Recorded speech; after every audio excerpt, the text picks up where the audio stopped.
क्या आपको भी कभी लगता है कि लोग आपको इम्पोर्टेंस नहीं देते, आपकी बात को वैल्यू नहीं करते, आप अपनी बात समझाने की पूरी कोशिश करते हैं फिर भी सामने वाला आपको सीरियसली नहीं लेता और फिर हम अक्सर ये मान लेते हैं कि शायद हम में ही कोई कमी है। लेकिन इसका मतलब ये बिल्कुल नहीं कि आपकी वैल्यू नहीं है। हो सकता है आप अपनी वैल्यू समझाने का गलत तरीका यूज़ कर रही हों। ये भी मुमकिन है कि सामने वाला खुद नेगेटिव सोच का हो। अगर आप चाहते हैं कि लोग आपकी रिस्पेक्ट करें, आपको इम्पोर्टेंस दें और आपकी बात की भी वैल्यू करें, तो आपको अपने बिहेवियर में थोड़ा चेंज लाना होगा और 7 चीज़ों का खास ख्याल रखना होगा। वो चीज़ें क्या हैं आया आपको मैं बताती हूँ।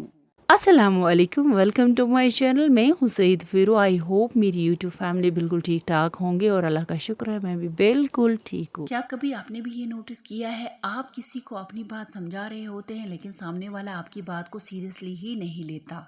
आप बार बार एक्सप्लेन करते हैं फिर भी आपकी बात में वैल्यू नहीं होती।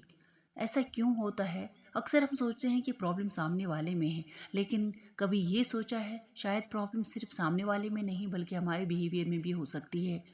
अच्छा, आप मुझे एक बात बताइए, क्या कभी आपके साथ भी ऐसा हुआ है कि आप किसी के लिए हमेशा अवेलेबल रहे हैं, उसकी प्रॉब्लम सुनी है, उसकी हेल्प की है, लेकिन जब आपको ज़रूरत पड़ी वही इंसान आपकी बात को इम्पोर्टेंस देने के लिए तैयार नहीं था? कभी आप कुछ कह रहे होते हैं और सामने वाला आपकी बात को इग्नोर कर देता है।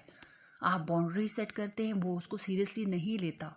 आप मना करते हैं फिर भी सामने वाला आपको कन्विंस कर ही लेता है और एक वक्त के बाद आप खुद सोचने लगते हैं आखिर लोग मुझे वैल्यू क्यों नहीं देते।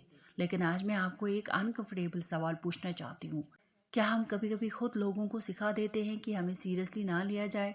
आज हम इसी बात को समझेंगे। सबसे पहले एक बात समझना बहुत ज़रूरी है, आपकी वैल्यू किसी दूसरे इंसान के बिहेवियर से डिसाइड नहीं होती।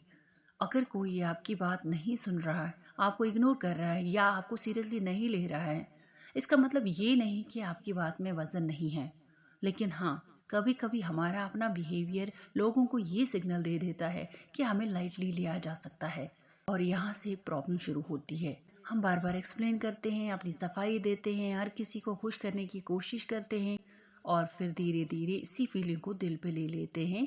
फिर चिड़चिड़े हो जाते हैं, डिप्रेस्ड फील करते हैं और खुद को बेकार समझने लगते हैं। लेकिन अगर मैं आपसे कहूँ कि आपकी वैल्यू है, आपकी बात इम्पोर्टेंट है, बस आपको अपना बिहेवियर थोड़ा चेंज करना होगा और कुछ चीज़ों का खास ख्याल रखना होगा। तो चलिए अब मैं आपके साथ वो 7 चीज़ें शेयर करती हूँ जो आपके बिहेवियर में ऐसा चेंज ला सकते हैं कि लोग आपको बिना कहे सीरियसली लेना शुरू कर देंगे। तो सबसे पहली चीज़, हर बात की एक्सप्लेनेशन देना बंद कीजिए। अगर आपने कोई डिसीजन लिया है, नो कहा है या किसी चीज़ से एग्री नहीं करते, तो हर बार लंबी एक्सप्लेनेशन देना ज़रूरी नहीं है। कभी हम सोचते हैं कि अगर सामने वाले को पूरी वजह समझा देंगे तो वो हमें समझ जाएगा, इसलिए एक सिंपल सी बात को बार बार एक्सप्लेन करते रहते हैं। लेकिन प्रॉब्लम ये है कि जब आप हर बात जस्टिफाई करने लगते हैं तो सामने वाले को ये सिग्नल मिल सकता है कि आपको अपने डिसीजन पर खुद कॉन्फिडेंस नहीं है। इस दौरान आपको रूड नहीं बनना है, बस क्लियर और काम रहना है। नहीं, मैं ये नहीं कर पाऊंगी, बस हर बार उसके पीछे 10 रीजन देना ज़रूरी नहीं। दूसरी चीज़, हर किसी के लिए 24/7 अवेलेबल रहना बंद कीजिए। किसी की हेल्प करना अच्छी बात है, केयरिंग होना अच्छी बात है, लेकिन अगर आप हर बार अपना काम छोड़कर दूसरों के लिए अवेलेबल हैं तो धीरे धीरे लोग आपके टाइम को वैल्यूबल समझना बंद कर सकते हैं। आपका भी अपना काम, अपना रेस्ट और अपनी प्रायोरिटीज़ है, इसलिए हर कॉल इमिडिएटली अटेंड करना, हर मैसेज का फ़ौरन रिप्लाई करना या हर प्रॉब्लम सॉल्व करना आपकी रिस्पॉन्सिबिलिटी नहीं है। कभी कहना सीखिए, अभी मैं अवेलेबल नहीं हूँ, बाद में बात करते हैं। ये एटीट्यूड नहीं, हेल्दी बाउंड्री है। तीसरी चीज़, नो कहना सीखिए और अपने नो पर कायम रहें। ये पॉइंट बहुत इम्पोर्टेंट है। अक्सर हम नो तो कह देते हैं लेकिन सामने वाला थोड़ा इंसिस्ट करता है और हम तुरंत अपना डिसीजन चेंज कर देते हैं। फिर लोग समझ जाते हैं, थोड़ा प्रेशर डालो ये मान जाएगी। अगर आपने जेन्युइनली डिसाइड किया है कि आप कोई काम नहीं करना चाहते तो पोलाइटली लेकिन फर्मली अपने डिसीजन पर कायम रहें। मैंने डिसाइड किया है कि मैं ये नहीं करूँगी, बस। आपको हर नो को गिल्ट के साथ एक्सप्लेन करने की ज़रूरत नहीं। चौथी चीज़, अपनी बाउंड्रीज़ क्लियर रखें। नो कहना एक चीज़ है और बाउंड्री मेंटेन करना दूसरी। बाउंड्री का मतलब ये नहीं कि आप लोगों से बदतमीज़ी करें या उनसे डिस्टेंस बना लें। बाउंड्री का मतलब है आप मेरे साथ किस तरह बिहेव कर सकते हैं और किस तरह नहीं।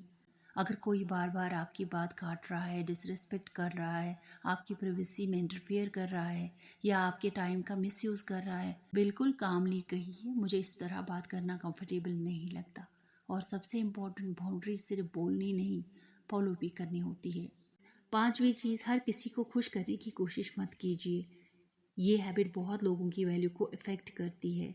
हम सोचते हैं अगर मैं सबकी बात मानूंगी, सबकी हेल्प करूंगी, किसी को मना नहीं करूंगी तो सब मुझे अच्छा समझेंगे। लेकिन रियलिटी ये है कि आप दुनिया में हर किसी को खुश नहीं कर सकते। आप अपनी रिस्पॉन्सिबिलिटी, डिसीजंस और बाउंड्रीज सिर्फ इसलिए चेंज ना करें कि कोई आपसे नाराज़ ना हो जाए। लोगों की रिस्पेक्ट पाने के लिए पीपल प्लीजर बनना ज़रूरी नहीं है। अच्छा इंसान बनिए, लेकिन हर वक्त सबको प्लीज़ करने की रिस्पॉन्सिबिलिटी मत लीजिए। छठी चीज़, अपनी बात कामली और कॉन्फिडेंटली रखना सीखें। वैल्यू सिर्फ इस बात से इस्टेब्लिश नहीं होती कि आप क्या कहते हैं, बल्कि इस बात से भी होती है कि आप किस तरह कहते हैं। अगर आप हर बात गुस्से में, बहुत लाउडली या डिफेंसिव होकर कहेंगी तो सामने वाला आपकी एक्चुअल बात से ज़्यादा आपके टोन पर फोकस करेगा। और अगर आप बिल्कुल अनश्योर होकर बोलेंगे, शायद मुझे नहीं पता, अगर आपको ठीक लगे तो आपकी बात का इम्पैक्ट कम हो सकता है। इसलिए काम, क्लियर और कॉन्फिडेंट कम्युनिकेशन रखिए। आपको लाउड होने की ज़रूरत नहीं। कॉन्फिडेंस की आवाज़ अक्सर धीमी होती है लेकिन क्लियर होती है। और आखिर में सबसे इम्पोर्टेंट चीज़, अपनी वैल्यू खुद समझिए, दूसरों से अप्रूवल लेना बंद कीजिए। अगर कोई आपको अप्रिशिएट करता है, अच्छा है। अगर कोई आपको इग्नोर करता है तो इसका मतलब ये नहीं कि आप वर्थलेस है। आप हर डिसीजन इसलिए ना बदलें कि लोग क्या कहेंगे। हर वक्त ये न सोचिए लोग मेरे बारे में क्या सोचेंगे, बल्कि खुद से पूछिए क्या मैं जो कर रही हूँ वो मेरी वैल्यूज़ और प्रिंसिपल्स के अकॉर्डिंग है।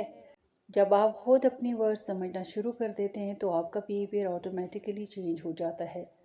आप अननेसेसरी एक्सप्लेनेशंस नहीं देते, आप हर किसी के पीछे नहीं भागते, डिसरिस्पेक्ट टॉलरेट नहीं करते, हर किसी की अप्रूवल नहीं मांगते, और यहीं से रियल सेल्फ रिस्पेक्ट शुरू होती है। तो देखा ना आपने, वैल्यू किसी से मांगनी नहीं पड़ती, वैल्यू इस्टेब्लिश करनी पड़ती है अपनी बिहेवियर, अपनी बाउंड्रीज और अपनी सेल्फ रिस्पेक्ट से। और इसका मतलब ये बिल्कुल नहीं कि आप एरोगेंट हो जाए या लोगों को इम्पोर्टेंस देना छोड़ दें, बल्कि इसका मतलब है कि दूसरों को रिस्पेक्ट देते हुए आप खुद को भी उतनी ही रिस्पेक्ट दें। क्योंकि जिस दिन आप खुद अपनी वैल्यू समझना शुरू कर देते हैं उस दिन आपको हर किसी के सामने अपनी वैल्यू प्रूव करने की ज़रूरत नहीं पड़ती। तो वीडियो अगर पसंद आया हो तो लाइक कीजिएगा, और अगर आप मेरे चैनल पर नए हैं तो सब्सक्राइब कर दीजिएगा। अगर आपको इस वीडियो में अपनी लाइफ का कोई एक पॉइंट रिलेट हुआ हो तो कमेंट्स में सिर्फ सेल्फ रिस्पेक्ट लिखिए। खुद की वैल्यू समझिए, क्योंकि दुनिया अक्सर वही वैल्यू करती है जो हम खुद अपने लिए इस्टेब्लिश करते हैं। मिलते हैं नेक्स्ट वीडियो में एक और टॉपिक के साथ। तब तक के लिए अल्लाह हाफिज़।